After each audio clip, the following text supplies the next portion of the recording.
pour plusieurs parmi vous. Pour certains, ça va être la rentrée demain. Et l'activité professionnelle a repris son cours aussi. Nous voilà plongés dans une nouvelle année. Et les changements d'année, on les attend, on les anticipe, mais en général, ils arrivent après à une vitesse qu'on n'a pas vraiment prévue. Tout à coup, nous voilà plongés dans une nouvelle année et les résolutions, les choses qu'on a décidées, parfois, ça n'a pas mûri, n'est-ce pas? Et puis, il faut pourtant vivre, il faut avancer.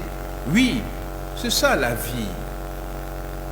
Nous avons cette contrainte d'avancer. Dieu a créé le temps qui ne nous appartient pas, le temps qui n'appartient à personne.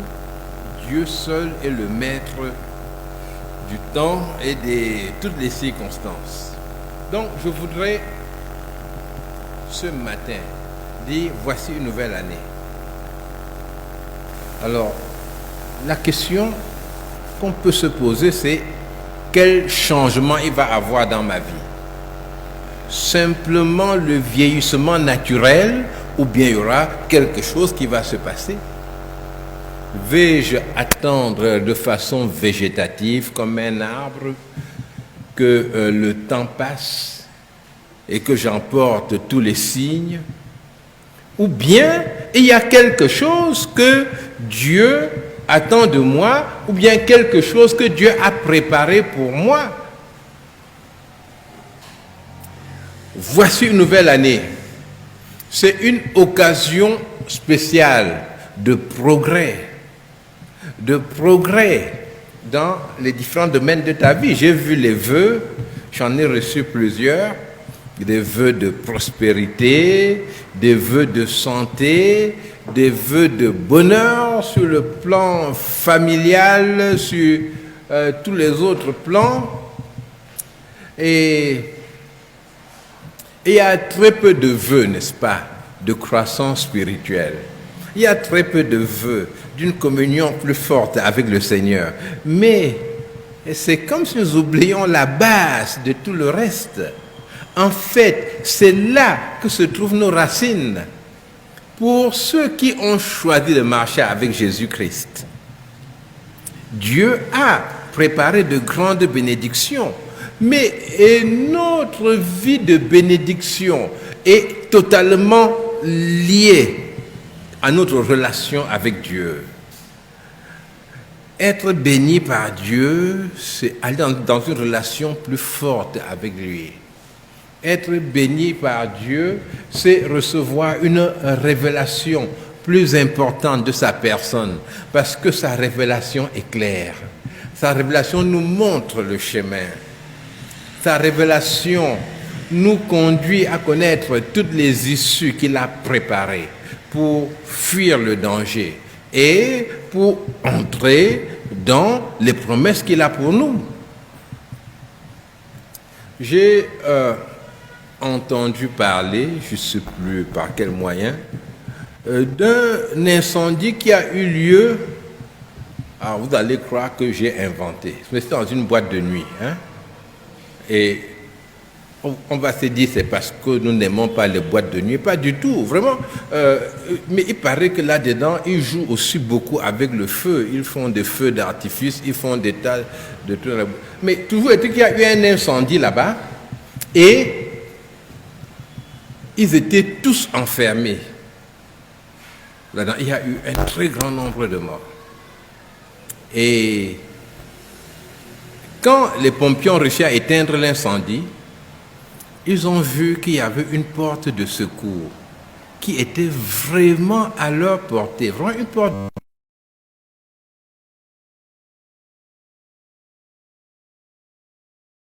Mais la connaissance de la porte par où entrer. Et ils se sont battus là-dedans pour essayer de sortir par la porte qu'ils connaissaient mais qui était bloquée. L'Esprit de Dieu nous donne la connaissance des choses de Dieu. L'Esprit de Dieu nous conduit dans la vie, dans nos choix de chaque jour.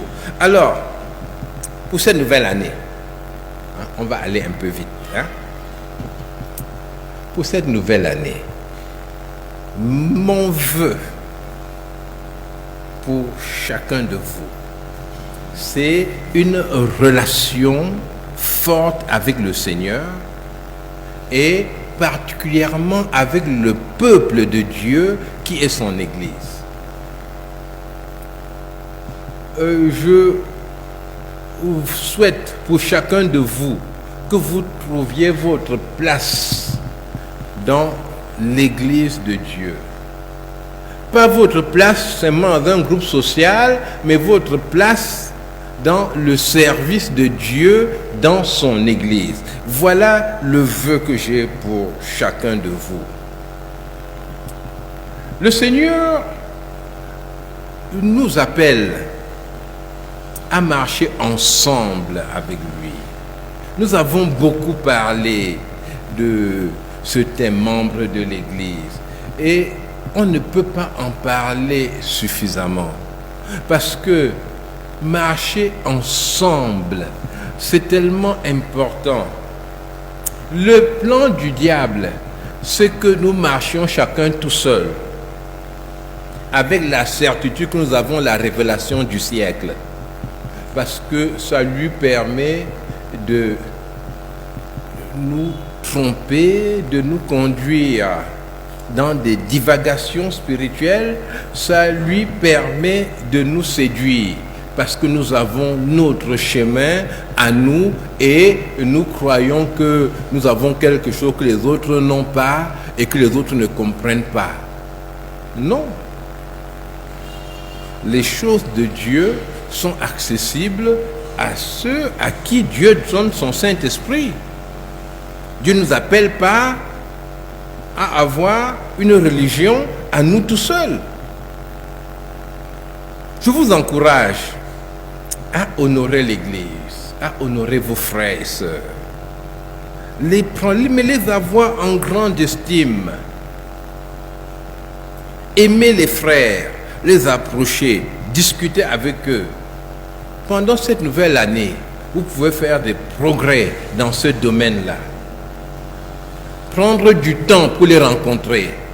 Ne pas considérer qu'une réunion, c'est forcément quelque chose d'ennuyeux, mais y aller avec la certitude que j'apporte quelque chose par ma présence. Je vois beaucoup de personnes parmi vous ont fait des progrès dans cette direction-là. Et je les encourage. Que le Seigneur vous bénisse, qu'il vous fortifie et que vous avanciez dans cette communion fraternelle. Je vois d'autres qui ont plutôt reculé. Des personnes que l'on voyait régulièrement et qu'on ne voit plus. Et avec qui on a des discussions pénibles. J'ai dit à l'un d'eux, mais je ne te vois plus. Il m'a dit, mais c'est parce que je viens à l'heure et toi tu viens en retard. Comme ça, tu ne me vois pas parce que dès que je sors, je m'en vais. Il a dit ça à moi. Hein? Bon. C'est bien, cela maintient le pasteur dans l'humilité aussi, n'est-ce pas? Dans l'idée. Il dit, toi, je ne te vois pas. Alors que je ne le voyais pas vraiment. Et je voudrais que nous lisions la Bible dans l'Épître aux Éphésiens, au chapitre 4. Nous allons lire les versets 11 à 15.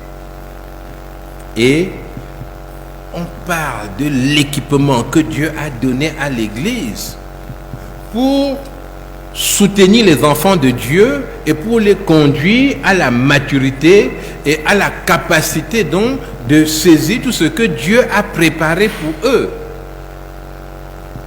Éphésiens 4, au verset 11, nous lisons, « Et il a donné les uns comme apôtres, il c'est Jésus-Christ, les autres comme prophètes, les autres comme évangélistes, les autres comme pasteurs et docteurs, pour le perfectionnement des saints, en vue de l'œuvre du ministère et de l'édification du corps de Christ, jusqu'à ce que nous soyons tous parvenus à l'unité de la foi et de la connaissance du Fils de Dieu, à l'état d'homme fait à la mesure de la stature parfaite de Christ.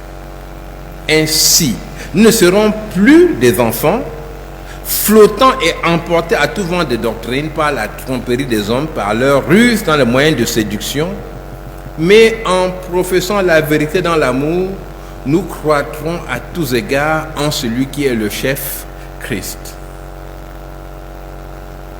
Nous avons beaucoup de besoins sur cette terre, mais le besoin le plus profond, c'est ce besoin de communion avec Dieu. Être avec lui. Parce que celui qui est avec le Seigneur a la conscience qu'il a tout en Jésus-Christ. Il peut ensuite s'attaquer à n'importe quel problème. Et David disait qu'avec Dieu, mais il se lance contre une muraille, ce qu'il dit au psaume 18. Et Dieu est pour lui, qui sera contre lui? Que peut lui faire un homme? Mais Dieu t'appelle justement à apporter quelque chose de différent. Dieu t'appelle à parler, à lutter. Dieu ne t'appelle pas à fuir, à te réfugier dans ton coin. Non. Le Seigneur donne à l'Église des capacités en vue du perfectionnement des saints. C'est-à-dire, mais les saints, c'est qui? Les saints, c'est toi. Hein? Je crois que vous le savez. Hein, mon saint frère, ma sainte sœur. Mais nous sommes saints parce que nous sommes mis à part pour le Seigneur. Le Seigneur nous déclare saints, pas que nous soyons dans un état de pureté extraordinaire en nous-mêmes, mais parce que Jésus vit en nous. Dieu nous transfère, Dieu nous donne sa sainteté, il nous prend en lui, il nous déclare saints et il nous rend saints aussi. Il agit en nous, il nous parle, il nous façonne, mais c'est nous les saints. Donc, Dieu donne des apôtres. Les apôtres, vous savez ce que c'est, les apôtres. Hein? Jésus avait choisi des disciples auxquels il a donné le nom d'apôtres. Dans les Actes des apôtres, on voit d'autres personnes qui sont aussi appelées apôtres. Et il y a un travail important qui a été fait par ces apôtres qui sont appelés à annoncer l'évangile, conduire des gens à connaître Jésus-Christ, présenter la parole de Dieu aux autres. Et il y a les pasteurs et il y a les docteurs. Docteur, c'est docteur dans la connaissance de Dieu, capable d'enseigner la parole de Dieu par le don que Dieu leur a donné. Et tout cela, c'est pour notre perfectionnement. Donc, Dieu a donné autant de choses à l'Église pour toi. Et personne n'a tous ces dons en lui-même. Nous avons besoin les uns des autres. Et nous avons besoin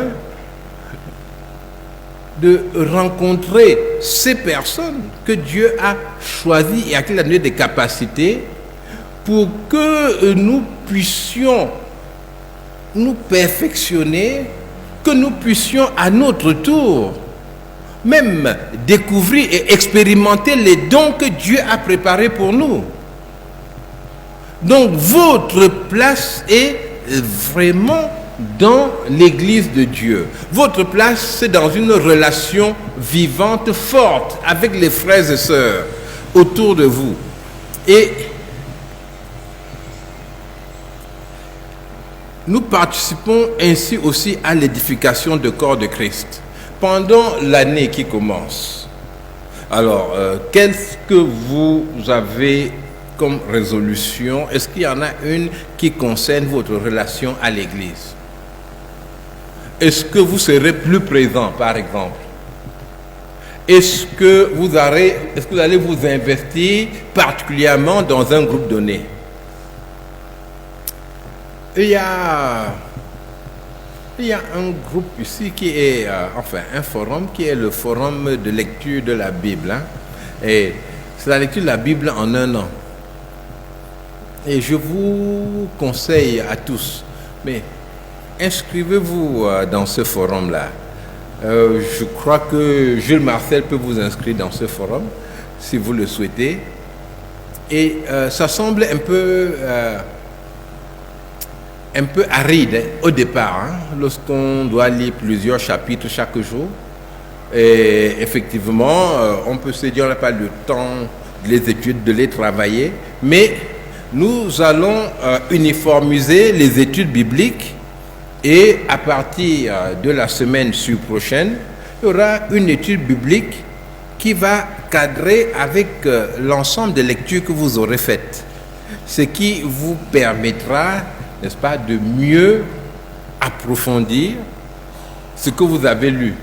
Donc, je vous encourage vraiment à aller dans cette lecture, qui est une lecture chronologique, hein, c'est-à-dire ça respecte les époques et ça rentre aussi dans le cadre des études bibliques que nous faisons où nous étudions l'histoire de l'humanité avec Dieu. Donc, inscrivez-vous dans ce forum. Maintenant, les jeunes ont la possibilité d'aller dans le groupe des jeunes, tout simplement, et de pouvoir travailler, discuter avec les autres. Mais ne rentrez pas chez vous comme cela. Inscrivez-vous au groupe de jeunes, participez aux réunions de jeunes, parlez de votre foi ensemble et saisissez ainsi ce que Dieu a préparé pour vous par son Saint-Esprit. Simplement, en vous mettant avec lui, avec le Seigneur, au milieu de son peuple, il y a une bénédiction pour vous. En y venant de tout votre cœur, en consacrant du temps à la communion les uns avec les autres, en cherchant à apporter vous-même quelque chose aussi à cette communion, eh bien, il y a une grande bénédiction pour vous. Il y a des gens qui travaillent déjà, il y a un groupe qui s'appelle la jeunesse active et vous pouvez trouver votre place dans ce groupe-là. Mais il y a un groupe où, je crois qu'il y a quelque chose que je ne comprends pas, c'est le groupe des femmes. Hein? C'est le groupe des femmes et je ne comprends pas pourquoi toutes les femmes ne vont pas simplement au groupe des femmes. Hein? On dit groupe des femmes, mais s'il y a quelque chose qui ne va pas dans le groupe des femmes, n'hésitez pas à en parler à Maman Justine qui est ici parmi nous et qui est la présidente du groupe des femmes. Mais trouvez votre place dans le groupe des femmes. Proposez-leur des activités. Vous pouvez y aller et puis vous trouvez que ce sont des grands-mères, n'est-ce pas? Elles ne parlent que de tricotage. Hein, vous voyez des choses comme ça. Comment est-ce qu'on va préparer le plantain pilé? Ouais, ça. Et vous trouvez que ça ne va pas du tout. Mais vous leur dites non. Il y a des nouvelles choses dont je voudrais vous parler. Hein? Nous pouvons chanter des nouveaux chants, je ne sais pas. Les jeunes ont d'autres activités. On peut regarder ensemble un film, en discuter, mais apporter des idées. Ne restez pas là sans rien faire. Dieu vous a donné des possibilités. Dieu vous a donné une réelle capacité, des dons. Mettez-les à son service au milieu des autres. Je vois la chorale. Bon, je me dis que ça doit être la chorale du début d'année, ça, n'est-ce pas? Hein? Ils ne sont pas très nombreux aujourd'hui. Non, tout le monde le constate. Hein? Et j'encourage les membres de cette chorale à reprendre leur place. Il y a eu un moment où beaucoup de jeunes se sont mis à la chorale. Nous étions très contents. Et je commençais même à rêver déjà, n'est-ce pas, hein? Sauf qu'il y a Eugène et Franklin qui m'ont dit non, faut pas rêver, faut pas rêver. Regarde les choses tranquillement, hein? Il faut voir si ça va tenir. Et il ne faut pas que les jeunes me lâchent, n'est-ce pas, hein? Parce que quand je dis que voilà les jeunes qui sont en train de faire une chorale, et on me dit non, ça ne va pas marcher, il faut prouver que ça va marcher, hein? Donc je compte sur vous pour revenir à la chorale. Bien sûr qu'il y a des exigences sur le plan spirituel, mais vous-même, imaginez une chorale où, au moment de chanter, hein, on prend les braqueurs, les violeurs et tous ceux qui viennent et disent moi je suis un grand braqueur, mais je vais chanter pour Dieu, je vais braquer après. Mais est-ce que vous pensez que les gens seront contents? Là, vous dit, moi j'ai volé avant de venir ici et on va chanter contre le vol, mais je vous dis, après je vais voler quand même, parce que le vol là, c'est trop bon pour moi. Vous serez content d'une telle chorale? Non. Donc c'est normal qu'il y ait une exigence pour les personnes qui vont se tenir devant les autres, parce que ce sont des personnes qui apparaissent un peu comme des modèles pour les autres. Et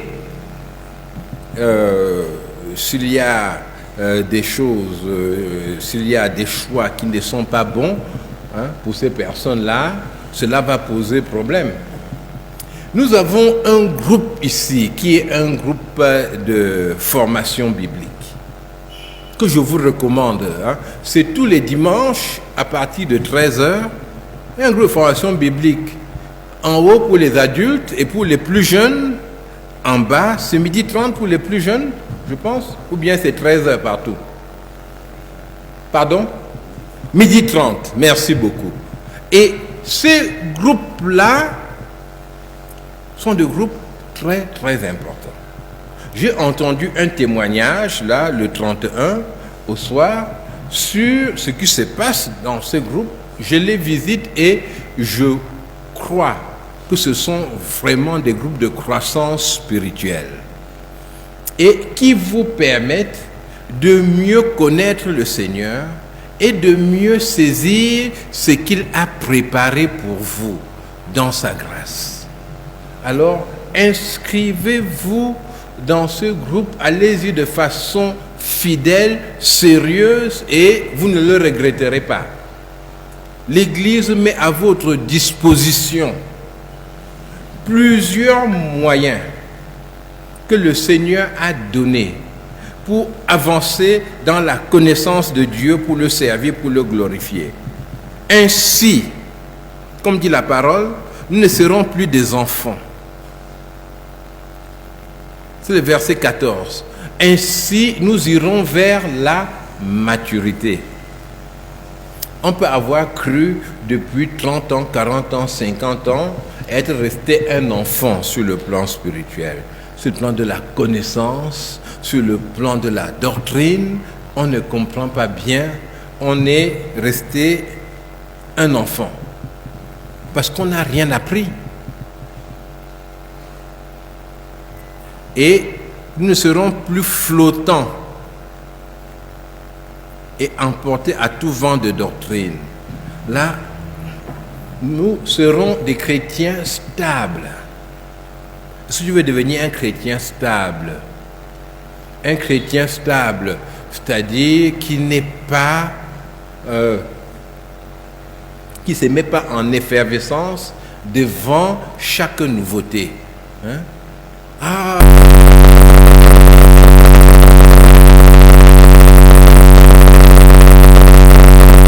Attention, Maintenant, on dit qu'il y a un esprit là.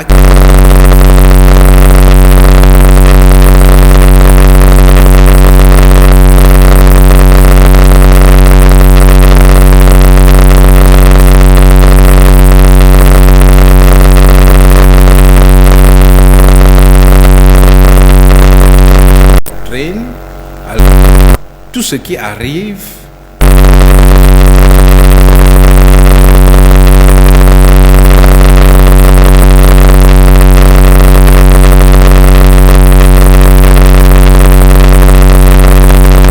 et au moment de l'accident, j'ai invoqué le Saint-Esprit, j'ai parlé en langue et l'accident est parti. C'est-à-dire que tout ce qui est mystique, on le prend et puis on lui donne n'importe quelle vertu. Hein? Comme c'est quelque chose qui n'est pas compréhensible, hein? Eh bien, je dis que ça produit n'importe quoi. Je décide de ce que je veux.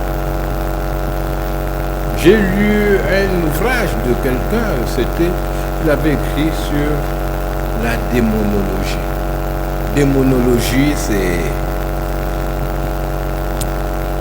comme le nom l'indique, ce doit être donc l'étude des démons. Bon, et puis, c'est vrai que la Bible n'a pas beaucoup...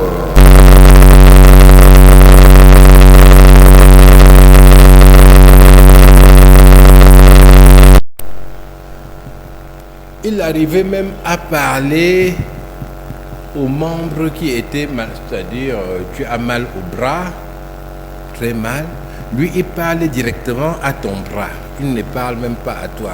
C'était un niveau vraiment élevé. Mon bras, tu as mal, mais c'est parce que le diable fait ceci ou cela. Eh bien, la Bible dit que tu es guéri. Il parle à son bras. Et il prétend que le bras entend et que le bras guérit.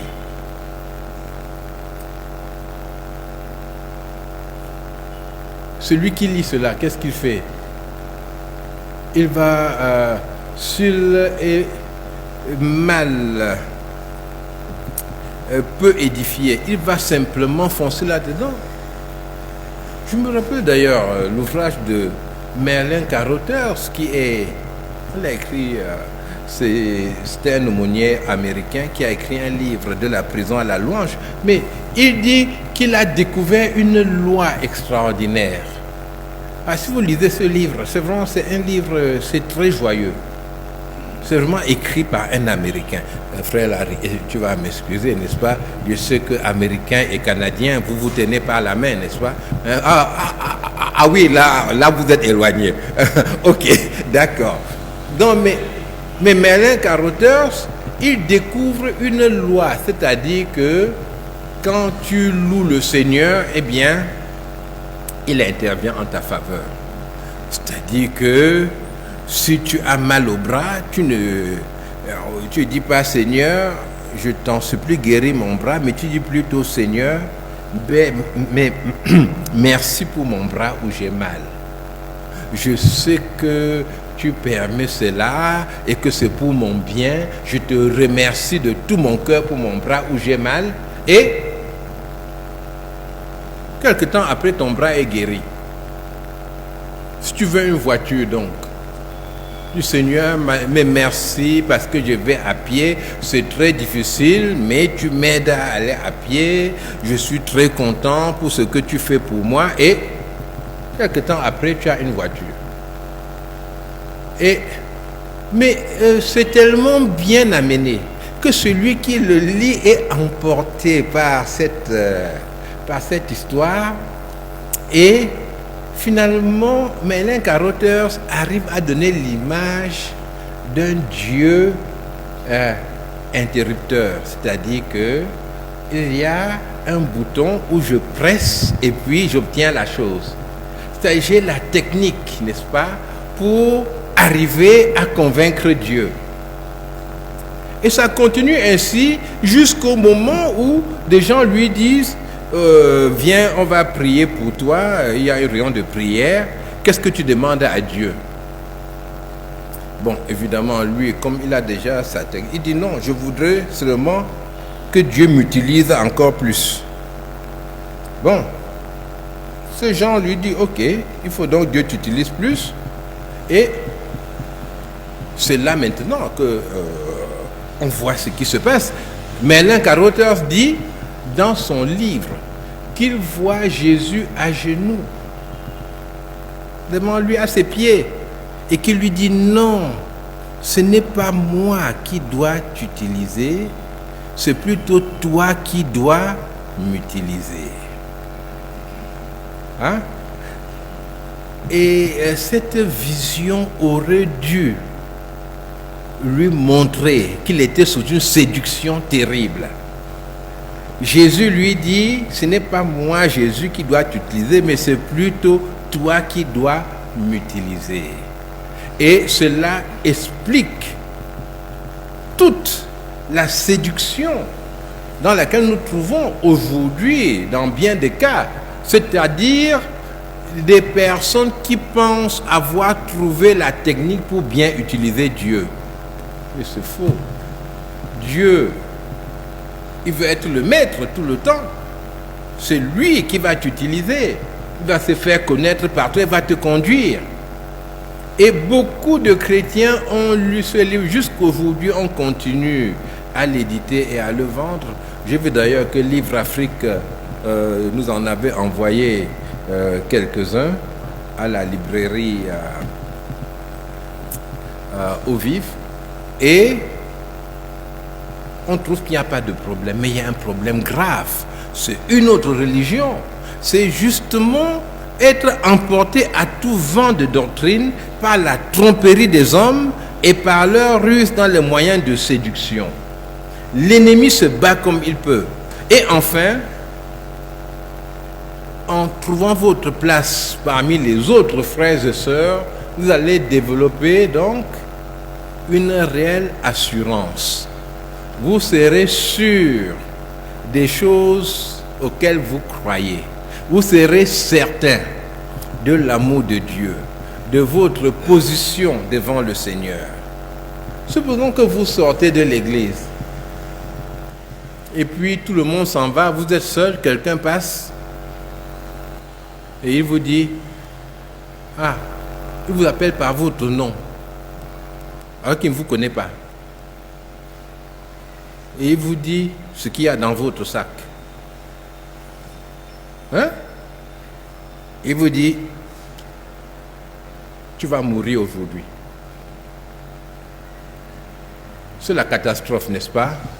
Vous ne rentrez plus chez vous comme c'était prévu. Hein?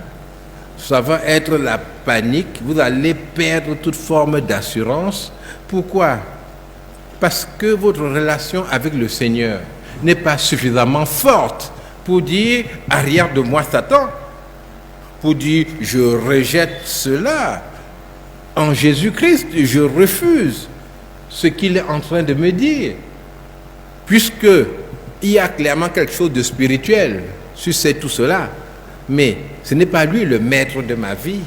Ma vie a été donnée à Jésus-Christ.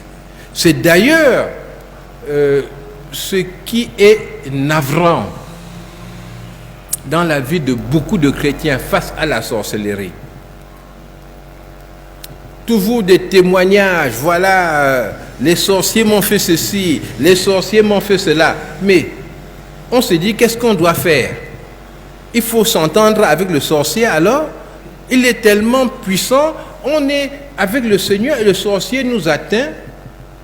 Si le sorcier t'atteint, c'est qu'il y a une porte quelque part, quelque chose qui lui appartient en toi. Nous sommes vainqueurs sur ces choses-là. Notre assurance est fondée sur le Seigneur Jésus-Christ. Et ensemble, nous sommes plus forts pour nous rappeler ces choses-là, pour chanter cela, pour glorifier le Seigneur et pour expérimenter tout ce que Dieu a préparé pour nous par son Saint-Esprit. Que le Seigneur vous soutienne, qu'il vous bénisse. Et encore une fois, bonne année. Nous allons prier.